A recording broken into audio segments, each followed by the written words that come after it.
네, 오늘 오랜만에 외국인의 눈으로 첫 코너 시작하겠습니다. 예, 변동성이 컸던 지난주 외국인들 코스피 팔자 행진을 이어갔습니다. 말씀드렸다시피 엔트그룹 이슈도 좀 있었고요.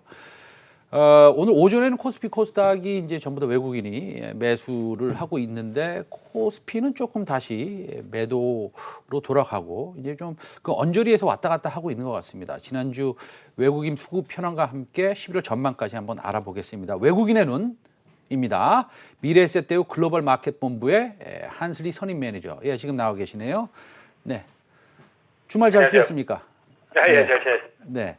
그 지난주에 외국인이 좀 갑작스럽게 좀 많이 팔아서 조금 더 당황스러웠습니다. 그 와중에 또 사실은 환율은 굉장히 우리나라가 강한 모습을 보여주고 있는데 뭐 어떤 특별한 일이 있었던 겁니까?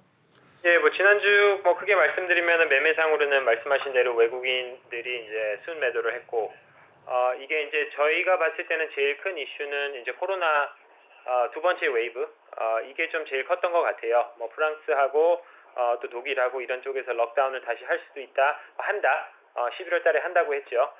그런 이유가 컸고, 또 거기서 이제 더불어 또 이제 대선이 이제 이번 주에 있다 보니까 그 불확실성도 매우 커서 이제 미국장이 약세로 가면서 뭐 한국 시장에서 순매도를 한 게 아닌가. 근데 순매도를 했을 때 저희가 봤을 때는 그렇게 뭐 그때도 말씀드렸는데 좀 그렇게 패닉하게 파는 시장은 아니었어요.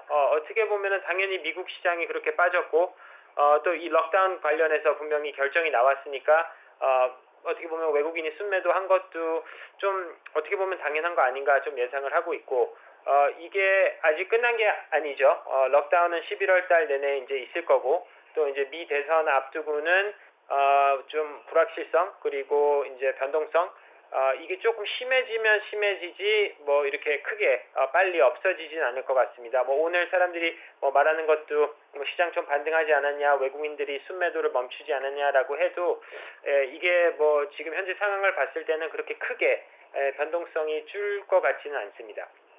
그렇습니까? 그 외국인들이 매수 종목을 보면 흥미로운 것이 이제 매수 종목은 삼성 SDI를 좀 샀고 삼성전자를 좀 팔았는데 지금 이건희 회장 그 사망과 관련해서 외국인들이 좀 어떤 얘기를 좀 하고 있나요? 예, 뭐 그쪽에서는 뭐 펀더멘탈로 솔직히 바뀐 게 있냐? 왜냐면은 뭐 이건희 회장님이 뭐 아픈 거는 지금 뭐 계속 있었던 이슈고 한 6년 동안 뭐 저희가 알기로는 병원에 계셨으니까, 그래서 뭐 단기간에 뭐 돌아가셨다고 해서 뭐 이게 뭐 펀더멘탈이 뭐 갑자기 바뀌냐라는 좀 의문도 있는 것 같아요.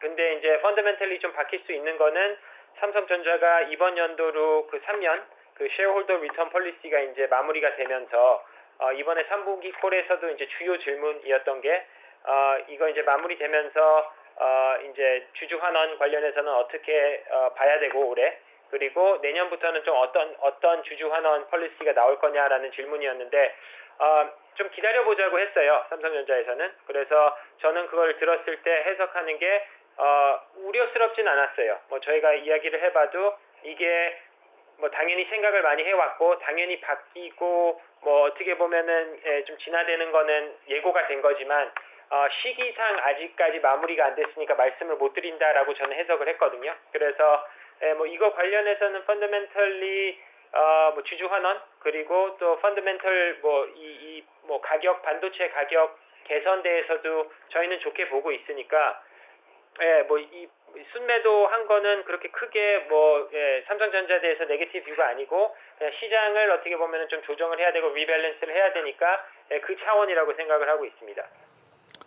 그래도 이제 삼성전자 주가가 조금 이제 떨어지는 모습을 보면 우리가 이런 생각을 안 할 수가 없어요. 왜냐면은 지금 승계를 받고 하는 데 있어서의 그 이재용 부회장이 내야 되는 세금 이슈, 그러니까 삼성전자가 떨어지면 떨어질수록 좀 좋은 거 아닙니까? 그런 걸 외국인들도 좀 뭐라 그럴까요? 좀 느끼고 있나요? 예, 뭐 그거는 어떻게 보면은 좀 쉽고 단순하게 생각하면 그렇게 생각을 할 수는 있는 것 같아요. 근데 이게 어떻게 보면은 좀 표현이 그렇지만 조금 촌스럽다. 이 외국인들도 분명히 이 과정을 봐왔어요.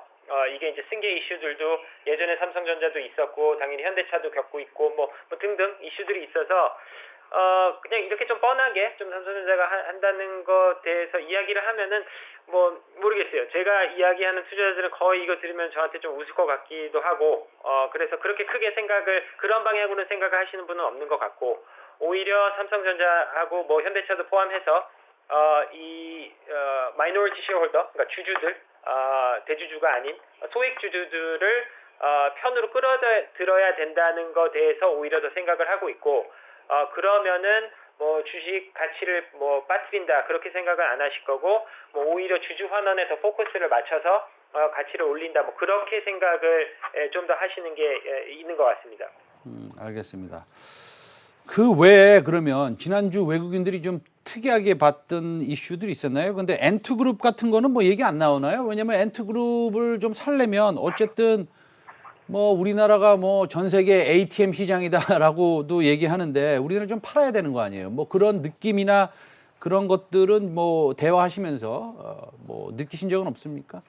예, 뭐 그거를 생각을 해보면 좀 당연할 것 같다고도 생각이 들면서 근데 저는 좀 투자자들이랑 이야기를 해보면은 뭐 오늘도 뭐 기사 뭐 봤듯이 엄청난 많은 돈이 이쪽 엔트 파이낸셜에 몰렸거든요. 그래서 저는 피드백을 받은 거는 어차피 알로케이션을 많이 못 받을 수 있다 보니까 이쪽에서 오히려 다른 테크 쪽으로 다시 들어갔다라는 피드백이 들렸고요. 그래서 지난주에 보면은 몇 개의 종목들 강세들이 뭐 그거 탓이었다라고 생각을 하고 있고 그리고 예, 좀 향후에도 상장하고 나서도 이게 워낙 뭐 이제 중국 개인 투자자들도 엄청나게 들어갈 종목이라고 생각을 하고 있으면은 기관 투자자들이 좀 밸류에이션 보고 계속 추구 매수하기도 힘들 수도 있지 않나라는 생각이 들긴 하더라고요, 얼핏. 그래서 뭐 당연한 어마어마한 금액의 가치의 회사고 이게 상장되면은 그런 우려는 분명히 있을 수도 있겠지만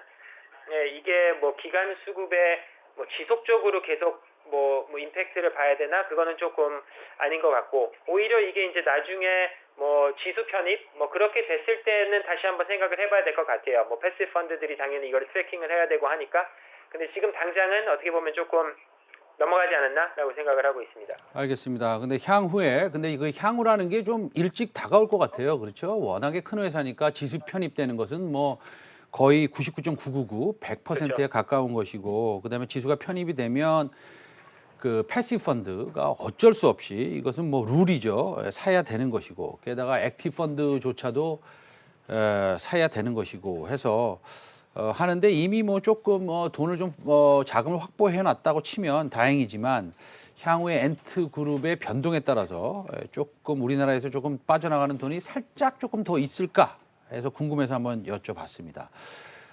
우리 네이버 실적도 굉장히 좋았고요. 삼성전자도 굉장히 좋았습니다. 근데 뭐 외국인들은 뭐 당연히 3억 원 이슈도 적용되지 않고 합니다. 양도세 관련돼서. 근데 지금 3억 원이 될지 10억 원이 될지 아직은 모르는데 지금 뭐 느낌상으로 보면 지금 정부에서는 그냥 10억 원으로 유예를 할 것 같다는 생각도 듭니다. 오늘 보면 외국인들이 코스닥을 좀 많이 사고 있는데요. 외국인들은 이 양도세 이슈로 인한 그 오버행, 개인들의 물량, 그다음에 올해 개인들이 이제 엄청나게 시장을 리드했는데 개인들이 빠져나가면 어차피 시장이 생각보다는 조금 더 조정을 받을 수 있다는 이런 뭐라 그럴까 센티멘트 이런 거에 좀 어떻게 반응을 합니까? 뭐 우리가 100% 펀드멘탈만 생각하고 주식을 투자할 수 있는 건 아니잖아요. 외국인들이 지금 어떻게 생각하고 있어요? 예, 뭐 지금 수급상으로는 이게 이슈인데 이게 새로운 이슈는 아니잖아요. 어떻게 보면은 매 연도 매 12월 달에 이 이슈가 있었고 이게 당연히 금액이 계속 줄은 와중이지만 작년에도 있었던 이슈고 올해도 이제 다시 다가온 이슈인데 이게 그러면은 강도의 차이인 것 같아요. 이게 이제 10억에 있던지 아니면 3억에 있던지 그러면은 이제 물량 나올 수 있는 뭐 매물의 차이가 있다 보니까 근데 예, 모르겠어요. 이게 지금 뭐 좀 어느 쪽으로 좀 기여가 쏠리고 있다라는 거는 저희가 이야기를 해줄 수는 있지만 여기서 진짜 어떻게 딱 된다고 뭐 지금 결론을 질 수가 없는 상황에서 저희는 지금 외국인 투자자한테 이거를 설명을 해드리면은 뭐 헤지펀드들 같은 분들은 당연히 이거를 대응을 해야 되고 하지만 뭐 오늘도 몇 군데 좀 롱펀드를 이야기를 해봐도 임시적이니까 좀 그렇게 좀 설명을 하세요. 이게 뭐 지금 현재 갖고 있는 포지션을 뭐 자기네들은 전망이 좋았으니까 갖고 있었던 거고 이게 이제 12월만 또 넘기면은 또 1월달에 다시 어차피 들어올 물량이니까 뭐 이거를 그렇게 크게 뭐 생각을 해야 되냐 뭐 그런 피드백도 있고 그래서 좀 기다려봐야 될 것 같아요. 이게 결론이 날 경우에 뭐 그때 이제 솔직히 좀 액션이 나올 것 같긴 한데 좀 이것도 마찬가지로 코스피 종목보다는 당연히 코스닥 종목에 더 임팩트가 더 있을 것 같고 그래서 계속 이야기는 하면서 결론을 못 짓는 좀 그런 상황 당연히 우려는 있고 뭐 그런 상황입니다. 알겠습니다. 뭐 헤지 펀드들은 지금 뭐 공매도가 안 되니 적극적으로 우리나라 시장에 들어올 수도 없는 것이고요. 롱 펀드들 같은 경우에 있어서는 뭐 한번 투자하면 적어도 이제 뭐 6개월에서 4, 5년은 투자하는 종목들이 많으니까 이런 연말에 이런 이슈가 있다고 그래서 이것을 뭐 조정을 갖다가 급격하게 한다. 뭐 이런 것들은 좀 논리에 안 맞는 것 같습니다. 그런데도 불구하고 시장이 좀 변동성이 큰데 양도세 지수도 있지만 뭐 잘 아시겠지만 이제 내일 모레면은 대선 결과가 어느 정도 이제 나올 수 있을 것 같습니다. 그렇죠? 뭐 확실하게 공식적으로 나오지는 않는다고 쳐도 근데 미 대선이 끝나고 이제 그 5차 부양안이 이제 분명히 미 정부에서 어느 정도 계획이 있고 실행을 할 테고 하는데 외국인들은 대선 이후의 시장이 조금 달라질 것이다 이런 얘기를 하나요? 아니면은 뭐 어떻습니까? 네, 마찬가지로 저희도 좀 이 이야기를 많이 하면서 그냥 빨리 좀 지나갔으면 하는 생각이 있어요. 이게 계속 어떻게 보면은 결론은 어떻게 보면 지울 수가 없고 그 결과가 나올 때까지 근데 이것 때문에 계속 불확실성은 있고 뭐 아시다시피 주식시장에서 제일 싫어하는 거는 불확실성이니까 그래서 이 이야기를 해도 또 마찬가지인 것 같아요. 이게 이제 대선 임팩트가 뭐 앞뒤로 임팩트가 있으면은 뭐 2달 길게면 이제 3개월 있다고는 하는데 이것 때문에 또 마찬가지로 자기네들 포트폴리오의 포지셔닝을 아예 또 바꿔야 되냐 또 그건 아닌 것 같고 그래서 지금 상황에서는 어떻게 보면 해칭을 조금 더 할 수 있으면은 뭐 선물 관련해서 좀 해칭을 더 늘리는 게 또 어떻게 보면 해답인 것 같고 여기서 근데 뭐 트럼프나 바이든 관련해서 직접적인 엑스포즈가 있는 종목들이나 섹터가 아닌 한 모르겠어요. 그냥 빨리 결과를 받고 이게 이제 불확실성 없어지고 변동성이 좀 없어지길 좀 바라는 게 좀 사람들의 투자자들의 좀 생각인 것 같습니다. 알겠습니다. 오늘 외국인의 눈 미래에셋대우 한스 리 선임 매니저 오늘 말씀 잘 들었습니다. 감사합니다.